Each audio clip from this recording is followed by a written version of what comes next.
Adrian ചക്രവർത്തിയുടെ വാഴ്ചക്കാലത്ത് വിജാതീയ ദൈവങ്ങളെ ആരാധിക്കാൻ വിസമ്മതിച്ചവരായിരുന്നു വിശുദ്ധ സിംഫോറോസയും 7 മക്കളും.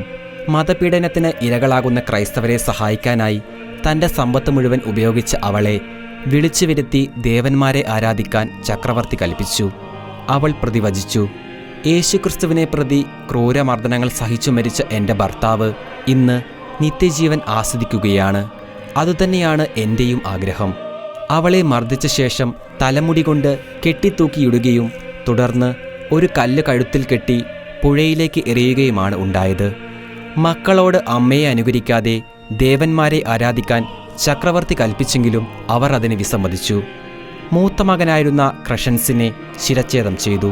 രണ്ടാമൻ ജൂലിയനെ നെഞ്ചിൽ കഠാര കുത്തിയിറക്കിയും 3-ാമൻ നിമിസിയൂസിനെ കുന്തത്താൽ കുത്തിയും 4-ാമൻ പ്രിണിൻഡിയൂസിൻ്റെ ഉദരം പിളർന്നും 5-ാമൻ ജസ്റ്റിനെയും 6-ാമൻ സ്താക്തിയൂസിനെ കുത്തിയും ഇളയവൻ യവോഞ്ചനയൂസിൻ്റെ ശരീരം പിളർത്തിയും അതിനിഷ്ഠൂരമായി കൊലപ്പെടുത്തി.